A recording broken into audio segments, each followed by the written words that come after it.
become the house of death. It should not be dead.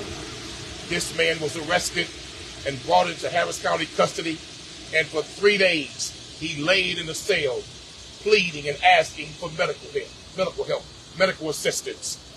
And when he was to be at court on Saturday, he could not even go to court on Saturday. And the deputies informed the judge it was because of a medical emergency. Well, if it was a medical emergency on Saturday, why was he not rushed to the emergency room? Why was he not rushed to the hospital? They let him remain in the jail. We're sick and tired of all of these black, brown, and poor white men that are dying inside this jail. This jail is the house of death, period. We are calling on the Department of Justice, the Civil Rights Division, to step in and take over this jail. The Texas Commission on Jail Standards is not enough because it's not getting better, it's getting worse. Too many men come into this jail healthy and they wind up dead. And we only learned later that they were laying in cells, pushing the call button, begging for help, and nobody says anything. To where inmates have to call and notify families through social media that their loved one has died, not the jail facility, not the chaplain, not the sergeants or lieutenants. This place is a house of death, and it's a damn shame that anybody should be arrested for a traffic ticket and be held in this building. We're asking the Department of Justice, it is time. We demand you step in, clean this jail up, and let's turn this house of death around and allow everybody to have their due day in court. Because if you come here, you may never see a judge. If you come here, you may never make your day in court. And that's sad, and we're sick and tired of this. Too many times we've come here to this jail and held press conferences about young black and brown men dying. Sheriff Gonzalez knows this is the house of death on his watch. Clean this damn place up.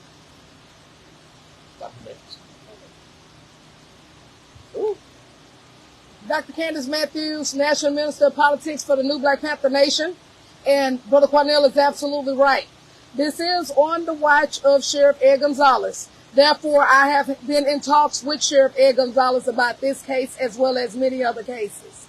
And so what is happening right now at this time, it is a Texas Rangers investigation that is actually happening for this specific death.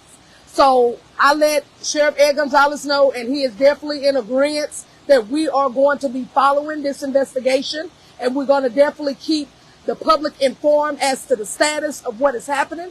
And also, the question that I brought to Sheriff Ed Gonzalez was this. I said, so if this young man was due for court on the Saturday, why did he not go to the emergency room on that day? I don't care if the person has a cold. You don't want to take that chance. Because a lot of these people that come into this jail, not saying this specific young man, but a lot of them come from off drugs. They can be withdrawn. It could be all types of different factors. So that's why you cannot take nobody that's in this jail health, like lightly at all. You cannot. So what was told to me by the officials is that they are looking into that timeline. And so once we get that information, we would definitely share that with you. But that is a concern that we all have. Because at the end of the day, you should not have to come to jail to try to handle a situation that got you in here and you can check in, but you can't check out. That's not what we want, and that's not what we're here for. And I also asked Sheriff Ed Gonzalez, would he have an issue with the Department of Justice coming in to investigate? And he said that he welcomes the investigation. So I will keep you guys informed on that, because me, myself, Brother Cornell X, and other community leaders will schedule a meeting again with Sheriff Ed Gonzalez so we can get to the bottom of this. So that's what we are at this point right now. But as Brother Cornell said, we are very angry and we are very upset about this. And we tired of having to come up here to do press conferences because someone checked in and could not check out. And let us be crystal clear. We are sick and tired of political games with Harris County. If he welcomes the Department of Justice investigation, then let him publicly ask for one. The Department of Justice will come at the invitation of the sheriff. What he is saying is if they want to investigate, I welcome that. No, baby. We know the game. You publicly asked for them to step in and help you correct the problems in this jail. So there will be no meeting with him until he publicly asks the Department of Justice to step in and help him conduct a joint investigation. Because the Texas Rangers is not enough. They always investigate, and people always continue to die. So they're not enough.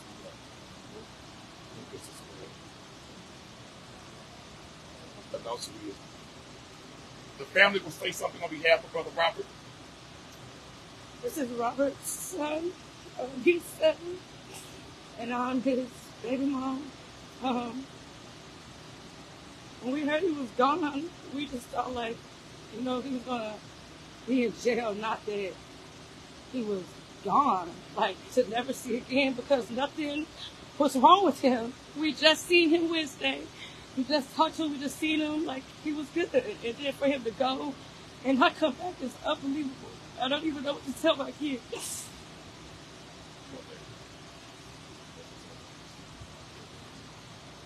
His father, say your name. Robert Terry Jr. My son was Rico, and very sad about what happened to him. He didn't deserve to die in Harris County custody. So we are hopefully praying that we get some justice for Rico and Robert. But we had a lot of family love. We loved him. We missed him. It's messed up. So I'm hoping somebody will go to jail for this here, because this is not going to go away. You're not going to just forget Rico. So that's basically all I have to say. We'll take questions. Do you know if Mr. Robert Terry had any suffering, any Pre-existing conditions. None of that? Can you kind of speak on that, Dad? Rico was healthy. You can look at me. I'm a pretty healthy guy. He was like my size. He never been to jail. He never was known for fainting or falling out or collapsing or anything like that. So for him to just collapse all of a sudden in Harris County, that don't make sense. And we also waiting on the officer talk to the sheriff or any. I haven't talked to anybody. They haven't not yet. Ed Gonzalez. I talked to him. Ed Gonzalez did reach out to me. I felt like when he was talking to me, he was really trying to cover the system, because he just kept saying like, oh, he made it down to medical and he died on the table. And I'm like, well, somebody else called and told me he collapsed. So like, what's the story?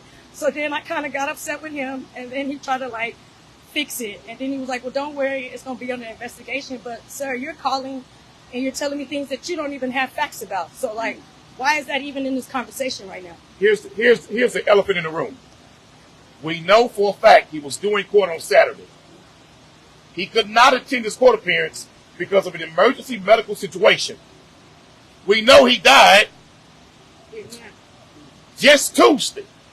He died on Tuesday. That's Saturday, Sunday, Monday, Tuesday. So you mean to tell me a man who could not go to court for a medical emergency lay in the jail cell for 4 damn days, and you want to tell us he died on the table?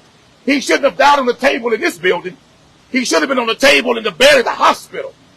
And that's the problem. These men be begging and women be begging to go to the hospital. Do you know we found out in a meeting with Sheriff Gonzalez a few months ago that a woman gave birth in the jail, and she was pushing the call button and the baby died while she gave birth for 8 hours. 8 hours. And when they came, the baby was dead. She laid in this jail cell, and they were begging for 8 damn hours to get her to the hospital, and the baby died in the jail. So we sick and tired of that dog and pony show, that BS. Bring in a better agency to run this place and help clean it up. Any more questions? Can you tell us a little bit more about Rico, who he was? Can you kind of talk a bit more about him? Like, tell us how fun he was, just a little bit of personality. Rico was a goofy dude.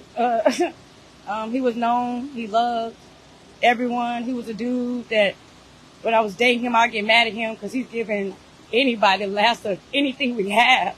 He'd give you the shirt off his back, his last dollar in his pocket, even if he didn't have, because as of now, like, he didn't have it, he will still give you everything. He loved his boys. Like, it's the only thing he lived for. He ain't lived for himself. He lived for these boys. And he just tried and tried his hardest to do anything and be there for his boys. And that's all I can say, man. They gonna miss him. Okay, I also want to bring up Attorney Allie Booker. That's here. Ma'am, please tell us your name. My name is Attorney Allie Booker. You representing the family. Yes, I will be representing the family in this case.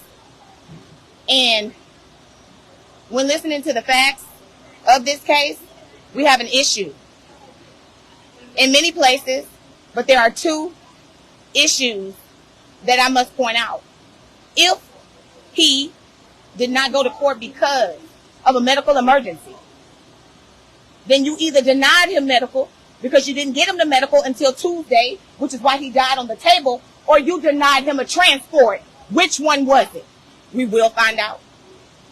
You know, including Terry's death, there's been 6 other inmates who have just died this year.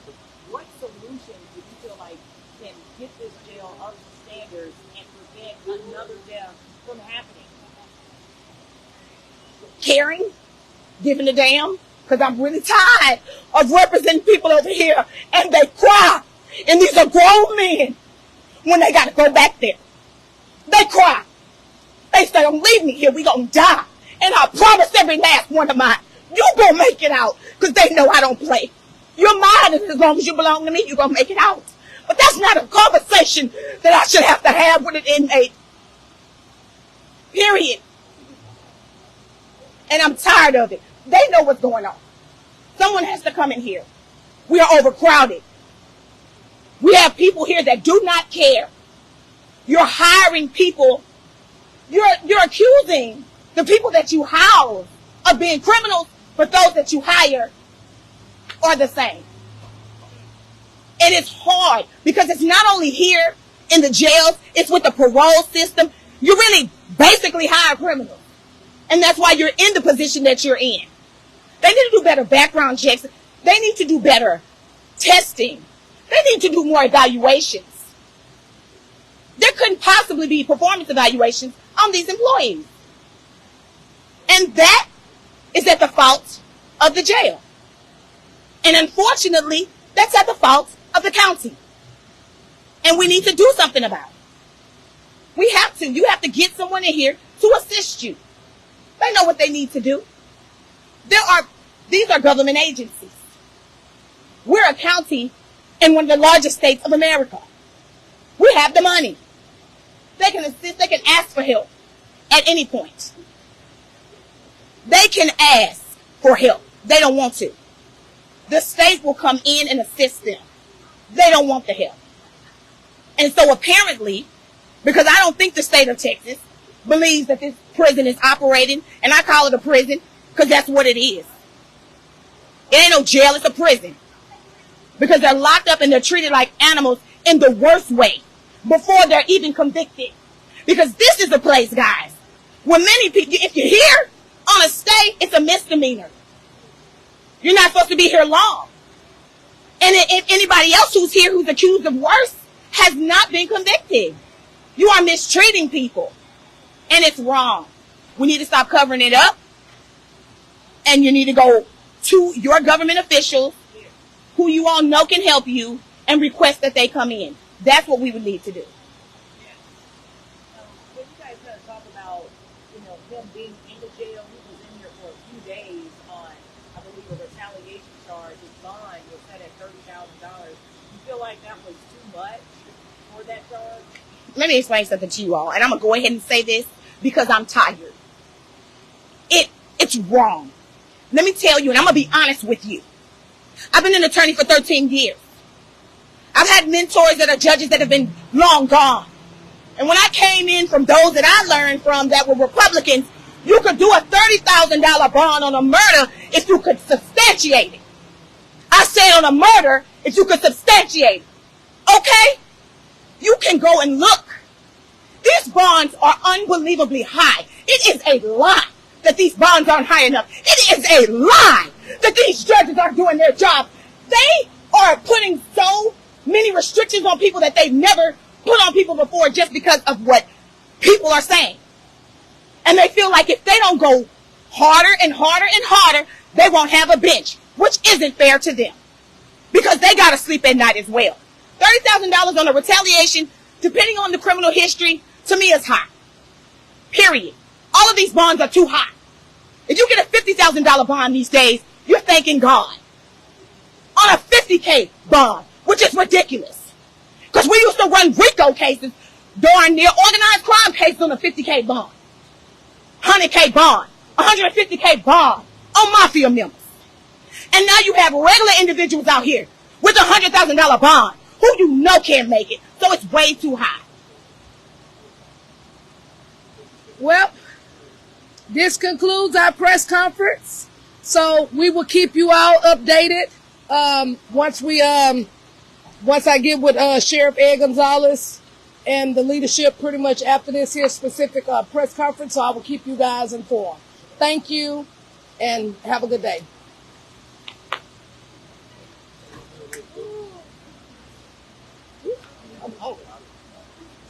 Oh, I got the name. What's up with it, Hood News peeps? It's your girl Grizzy out here off of 1200 Baker Street here. We posted a few days ago. Inmate was found died. An inmate died, and